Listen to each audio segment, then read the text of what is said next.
నమస్తే, welcome to our channel. నేను పద్మిని. ప్రస్తుతంతో పాటు ప్రముఖ ఆధ్యాత్మికవేత్త, దత్త ఉపాసకురాలు, శ్రీపాద శ్రీవల్లభ దత్తపీఠం వ్యవస్థాపకురాలు శ్రీమతి లతా దత్త గారు మనతో పాటు ఉన్నారు. మాట్లాడదాం. నమస్కారం అక్క. నమస్తేరా. సర్వ అభీష్టాలు నెరవేరాలి మావి అని ఆశీర్వచనం కూడా ఉంటుంది. ఇష్టకామ్యార్థ సిద్ధిరస్తు అంటారు, సర్వాభీష్ట సిద్ధిరస్తు అని అంటుంటారు. భలే సంతోషం అనిపిస్తుంది. ఆ సర్వాభీష్టాలు ధర్మబద్ధమైతే ఖచ్చితంగా ఈశ్వరానుగ్రహం ఉండి తీరుతుంది. సర్వ అభీష్టాలు సర్వ కామ్యాలు కానీ అందులో ధర్మం ఉండాలి కదా. అయితే ఈ సర్వకామ్యాలు ఇంక ఇది అది అని కాకుండా ఇవి నెరవేరాలి అని అంటే ఏం చేయాలి అక్క? దత్తాత్రేయ స్వామి కానీ లేకపోతే అమ్మవారిని కూడా విశేషంగా కొలుస్తారు మీరు. అవును. ఏం చేయాల్సి ఉంటుంది?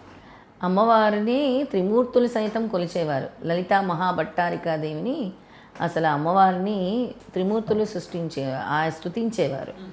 అమ్మవారి యొక్క సంకల్పమే మేము అని చెప్పేవారు. అలాంటి ఒక అద్భుతమైన శక్తివంతమైన అష్టాదశ పీఠాల్లో ఒకటి కామాఖ్య. ఆ పేర్లోనే ఉంది. కామాఖ్య అమ్మవారి పేర్లోనే మన కామ్యాలు నెరవేరించే తల్లి, కోరికలు నెరవేర్చే తల్లి. అసలు ఎంత శక్తివంతమైన తల్లిలో మాటల్లో చెప్పలేము. ఆవిడ్ని తంత్రదేవిగా కూడా చెప్తారు. దశమహావిద్యల్లో అత్యంత శక్తివంతమైన అమ్మవారుగా కూడా కొలుస్తారు. మహాకాళి స్వరూపమే అంటారు. ఆవిడ అక్కడ యోని ముద్రలో తిష్ట వేసుకొని ఉంటుంది. అసలు ఎందుకు వచ్చింది ఈ యోని ముద్ర అనే చిన్న కథ నేను చెప్తాను. తప్పకుండా.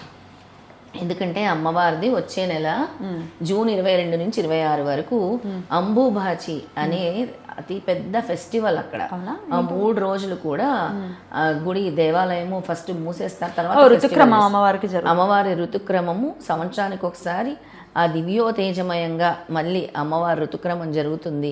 అక్కడ వస్త్రాలు మహాప్రసాదంగా స్వీకరిస్తారనమాట.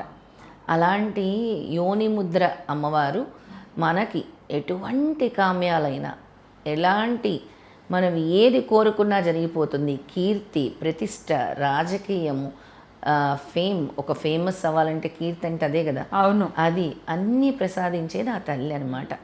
ఆరోగ్యాన్ని ప్రసాదించేది, దివ్య తేజస్సుని ప్రసాదించేది కూడా ఆవిడే. ఒకప్పుడు బ్రహ్మదేవుడు అంతా సృష్టిని సృష్టించి ఆహా నేనే సృష్టిని సృష్టించాను అని అహంకారం పెరిగిందట.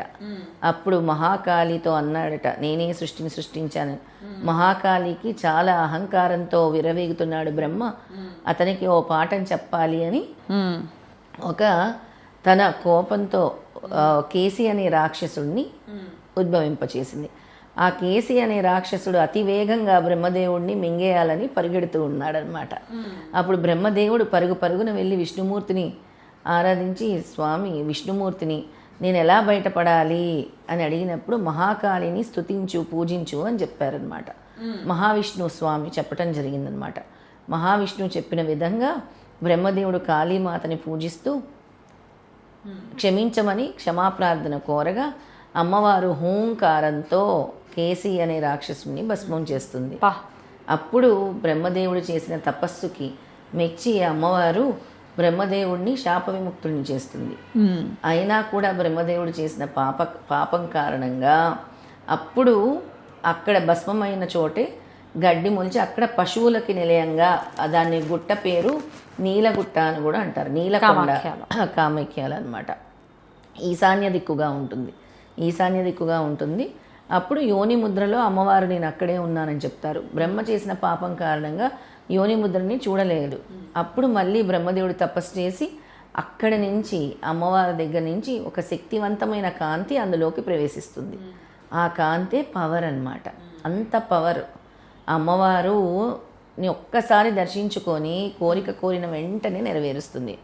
ఇక అమ్మవారికి సంబంధించిన ఒక ప్రసిద్ధి మంత్రాన్ని నేను ఇప్పుడు చెప్తాను. అది ప్రతిరోజు అమ్మవారిని ఎవరైతే ఆ మంత్రంతో మంత్రజపం చేస్తారో, అమ్మవారిని తలుచుకుంటారో సర్వకామ్యాలు, కోరికలు చెప్పాను కదా, కీర్తి, ప్రతిష్టలు, ధనము, ధాన్యాలు అన్నీ అమ్మవారు ఇస్తారనమాట. ఎందుకంటే ఆవిడ సాక్షాత్తు మహాకాళి, జగములకు తల్లి. ఆవిడ్ని పూజించే వాళ్ళకి ఆవిడ ఏమి ఇవ్వదు, అన్నీ ఇస్తుంది. ఆ మంత్రాన్ని నేను ఇప్పుడు తెలియజేస్తాను. అలాగే. కామాఖ్యే వరదే దేవి నీల పర్వతవాసిని త్వం దేవి జగతాం మాత యోని ముద్రే నమోస్తుతే. రోజు ఈ మంత్రాన్ని 21 సార్లు చదువుకోవచ్చు. అలాగే ప్రతి శుక్రవారము మంగళవారం కూడా అమ్మవారిని ఈ మంత్రంతో మీకు 108 సార్లు చేయాలనుకుంటే చేయొచ్చు అమ్మవారికి. మరొకసారి కామాఖ్యే వరదే దేవి నీలపర్వతవాసిని త్వం దేవి జగతాం మాత యోని ముద్రే నమోస్తుతే. ఈ అమ్మవారిని పూజించటం వల్ల మనకి సకల కోరికలు నెరవేరుతాయి. కామాఖ్య అంటేనే కోరికలు తీర్చే తల్లి. ఈ మంత్రాలను రోజు జపించటం వల్ల జీవితంలో ఉన్న అడ్డంకులు తొలగిపోతాయి, కోరిన కోరికలు నెరవేరుతాయి. అలాగే తాంత్రిక శక్తులకి రక్షణగా ఉంటుంది అమ్మవారు. మన మీద ఎవరు ఎటువంటి ప్రయోగాలు చేయాలని చూసినా, ప్రయోగాలు చేసినా, నెగిటివ్ ఎనర్జీస్ చేసినా ఈ అమ్మవారిని పూజించడం వల్ల తొలగిపోతాయి. ఈవిని ప్రధానంగా తాంత్రిక దేవత అంటారు.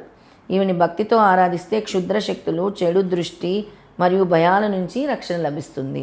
అలాగే ఆకర్షణ, సౌభాగ్యము, సమాజంలో కీర్తి, ఆకర్షణ శక్తి మరియు ధనప్రాప్తిని కలిగిస్తుంది. సంతానం, కుటుంబ శాంతి, సంతానం లేమితో బాధపడుతున్న వారికి సంతాన ప్రాప్తి, కుటుంబంలో సుఖ సంతోషాలు కలుగుతాయి. రైట్. సంతాన ప్రాప్తి కోసం కూడా ఈ అమ్మవారి మంత్రాన్ని రోజు ఆరాధించాలన్నమాట. రైట్. ఎందుకంటే ఈవిడ అపారమైన శక్తి స్వరూపిణి. ఎంత అపారమైన శక్తి అమ్మవారిలో ఉందో చెప్పలేము. అంత అపారమైన శక్తి స్వరూపిణి కామాఖ్యాదేవి. అందుకే మన వాళ్ళు అక్కడికి కూడా తండోపతండాలుగా వెళ్ళటం మొదలుపెట్టారు. అవును. మనం ఎప్పుడు వెళ్దాం? మనం కూడా త్వరలోనే వెళ్దాం. చక్కగా తప్పకుండా ప్లాన్ వెళ్తున్నాం అంతే. వెళ్తున్నాము. అమ్మవారు పిలుస్తున్నారు అంతే.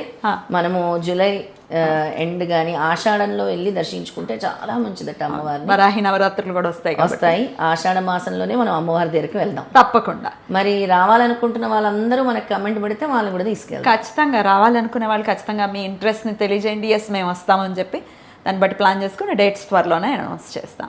రైట్ అక్క, చాలా అద్భుతంగా వివరించారు. కృతజ్ఞతలు అక్క. నమస్తే. నమస్తే.